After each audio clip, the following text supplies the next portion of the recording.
Channel, we are in chapter 86 from Guyton, that is the hormone receptor interactions. So first we need to see some of the important glossary terms and later we can discuss the topic. So first is catecholamines. So these are actually the group of amines that belong to the amine family, and the examples of catecholamines are like epinephrine, norepinephrine, dopamine. So they mainly act as a neurotransmitter and also hormones. So catecholamines are epinephrine, norepinephrine, dopamine. And next coming to downregulation. So what is the meaning of downregulation? So actually there is decrease in receptors. The number of receptors decrease mainly in response to increase in concentration of circulating hormone. So you may get a doubt like if more hormones means there should be more receptors, but no, it's false. Whenever there are more hormones in the blood, then the receptors start dropping because when there are more hormones, if even receptors will increase more, then there will be a lot of the hormone acting on the cell will be more. So to prevent that, they try to decrease the receptors are dropped, so that this many hormones, this lot of concentration of hormones with low receptors, so that all these hormones come to that site, so that there will be normal regulation. So this is called as down regulation. And next let us see ligand. So ligand can be a ion or a molecule or also a hormone which mainly bind to other chemical or receptor to form a large complex. So mainly ligand is like an ion or molecule, they bind with the receptor, so that because of this binding bind to other chemical or receptor, form a large complex. They form a complex so that they can give intracellular signals and the mechanism of the cell inside alters. The next let us see, we have seen already down regulation, and next we will see the up regulation. What is up regulation? So up regulation is nothing but increase in hormones when the receptor number is low.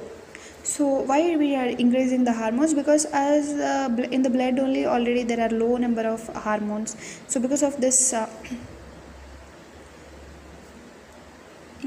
increase hormone receptor number as low hormone in circulation. So as a hormone is very low, if we have more receptors, so we can have more chance to encapture these hormones, so that everything will be normal in our blood. So this is upregulation. So now let us see hormones. So mainly hormones are divided into three types, that is proteins or polypeptides or steroids or fats or lipids, and another is amino acid derivatives. So there are mainly three types of hormones. So first one, let us see what are proteins or polypeptide hormones. So these are the hormones, mainly they are released by either by anterior or posterior pituitary, and pancreas also. From pancreas also we have these protein hormones like insulin, glucagon, parathyroid, and these are mainly stored in a form of secretory vesicles. So what are these secretory vesicles? This formation, what is this? Let us see in this diagram. So here you can see this is a nucleus of the cell. So inside the nucleus we'll have the DNA, right? In the DNA, by process of transcription, the mRNA is formed. Actually this we'll discuss in biochemistry in detail, and this mRNA by means of translation process, they'll form the proteins. These proteins are mainly these ribosomes are lying on the endoplasmic reticulum. So the formation of proteins takes place in endoplasmic reticulum, and that proteins which are formed in this endoplasmic reticulum, they are packaged in the Golgi apparatus. So Golgi apparatus act like a packaging system. After the packaging, they are also somewhat stored if not needed, but if they are needed, they'll just release out from the Golgi and they form the secretory vesicles. So this secretory vesicles, whenever there is a signal from outside or the stimulus from outside by means of either cyclic AMP or by calcium influx, so whenever the calcium gets into the cell, these secretory vesicles come out into the extracellular fluid, and that is the process called as secretion. So this is how the vesicles are formed and secreted. This mechanism is mainly seen in the protein types of hormones, means the hormones which are proteins, there we can see this kind of secretory vesicles. So most of the hormones are polypeptides or either proteins. So the small type of proteins are actually the small one, we need to say them as peptides. So they are like thyrotropin releasing hormone, and the large one with 200 amino acids is our growth hormone and the prolactin. So polypeptide with 100 or more amino acids are mainly called as proteins, whereas if we have less than 100 amino acids, they are called as peptides. So you can see the small thyrotropin releasing hormone, this is a peptide, whereas the large with 200 amino acids, growth hormone, prolactin, these are mainly proteins. So next Inactive prep hormones. So actually, the proteins or these hormones are actually first in the inactive form, and they are called as prep hormones. They're preparing to form the active hormones. So the prep hormones, they first undergo the cleavage process, and after cleavage they form the smaller prohormones, and these smaller prohormones are mainly present in endoplasmic reticulum, and next in the Golgi they are packed into vesicles. So this process, now we are discussing about this process. So later in the vesicles the active hormones, so first in the Golgi they're packed, right? After the packing in the vesicles, now some reactions takes place and they finally convert into active hormones, and some of them also convert into inactive fragments. And these active hormones, by means of exocytosis, whenever the calcium influx or whenever cyclic AMP is increased, mainly because of the cyclic AMP, it leads to activation of protein kinase A, and this protein kinase A will secrete the hormone out, or either by exocytosis, finally either by cyclic AMP or increase in calcium, the hormone will reach the blood vessel. So because this endocrine hormones are mainly ductless hormones, so without any duct they need to pass to the target tissue mainly by means of blood vessel or the circulatory system. So you can see the peptide hormones are mainly water soluble. Here the peptides means we are having low amino acid, like about less than 100 amino acids, example thyrotropin releasing hormone. So these are mainly water soluble. Water soluble means they can't reach the cell membrane, they are water soluble, so they can easily pass by the blood vessel but can't enter into the cell. So of course you can guess by this only. So protein hormones will have the receptor outside the cell because they can't enter inside the cell. So next you can see the steroids. So steroids are mainly released by adrenal cortex, like example cortisol, aldosterone. From the ovaries you have estrogen, progesterone. From testes, testosterone. So in the name itself you can see steroid. So these are the steroid hormones, means they are made up of lipids. And even from the placenta you get HCG, all those are steroid hormones. So they are mainly synthesized by cholesterols and they are not stored. So if you remember, the protein hormones can be stored as secretory vesicles, but steroids are not stored. They are cholesterol. They are formed by synthesis of cholesterol, and they are mainly lipid soluble. We have seen proteins are water soluble, but steroids are lipid soluble, means they can easily cross the membrane, so their receptors are inside the nucleus or either in the cytoplasm. So they have large stores in cytoplasm.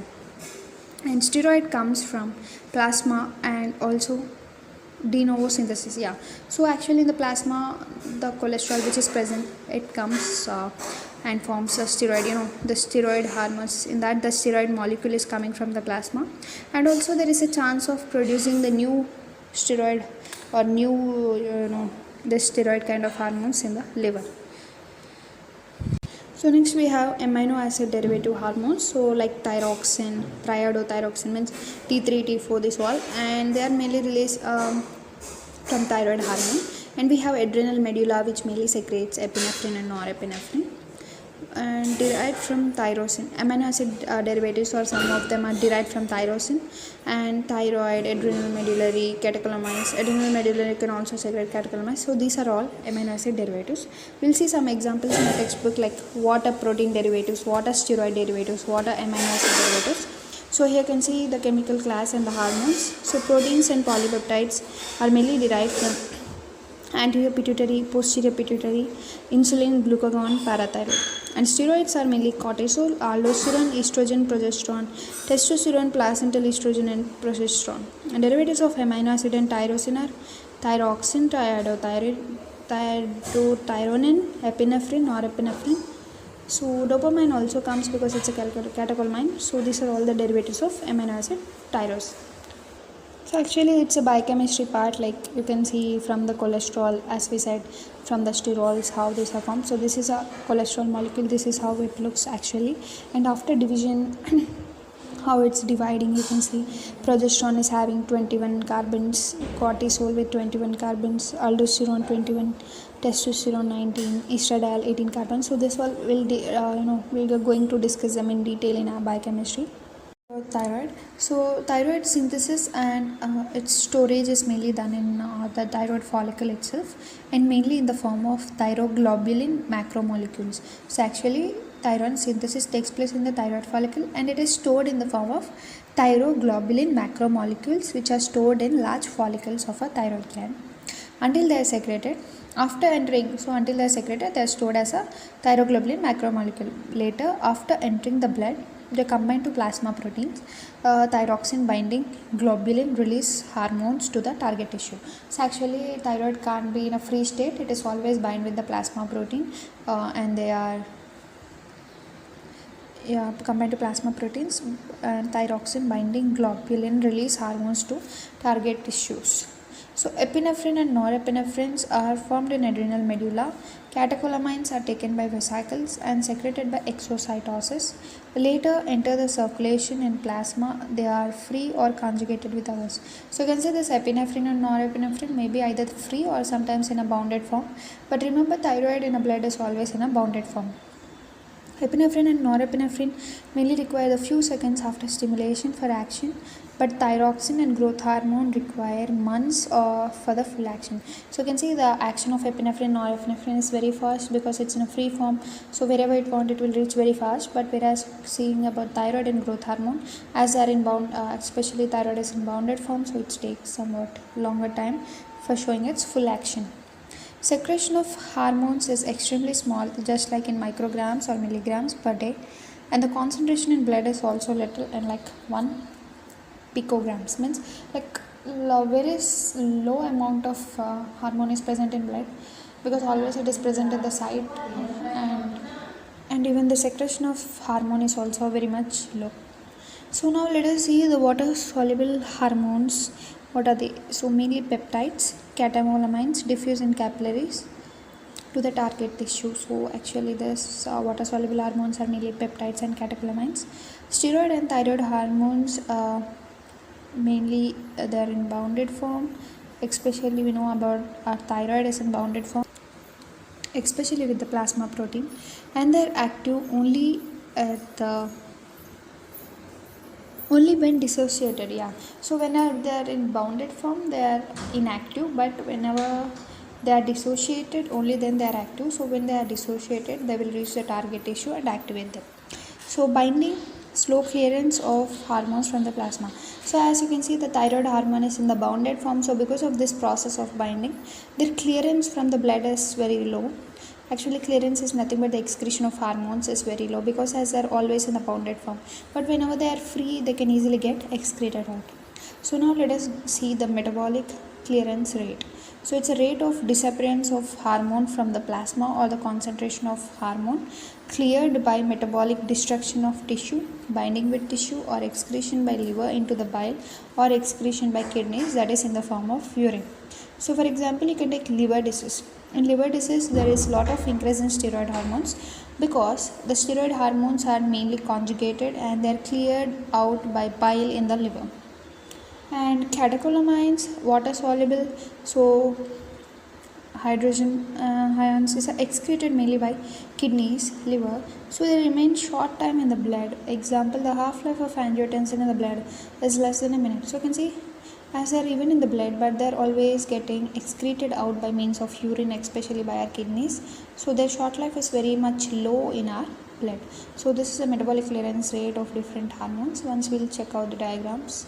So this diagram shows us the normal effect. Normally whenever our calcium influx takes place, or because of cyclic AMP, the vesicles start forming and they'll get out, right? And this is a down regulation. We already discussed the down regulation, that is decrease in number of receptors when there are a lot of hormone in the blood. So you can see in down regulation, actually what happens is the number of receptors are getting decreased. You can see on the cell membrane, number of receptors are decreased, but there are a lot of hormones. But in upregulation, there are a lot of receptors are increased a lot, but the hormone is very low. So you can see these are the number of receptors which are increased, because hormone is low. Like a lot of agonists are you can see they're attached to the receptors, so only the few receptors get the chance to take up the hormone. Agonists are the substances which are similar to that kind of hormone, but they're not the true hormones. So they compete for the receptor for binding.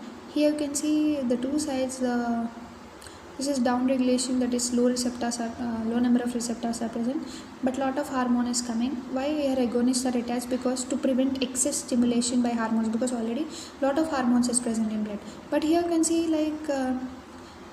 the receptors, still some more receptor is empty for uptaking this hormones, because in upregulation the amount of hormone in the blood is low, so they keep the receptors empty so that they can have a capacity of binding with the hormone.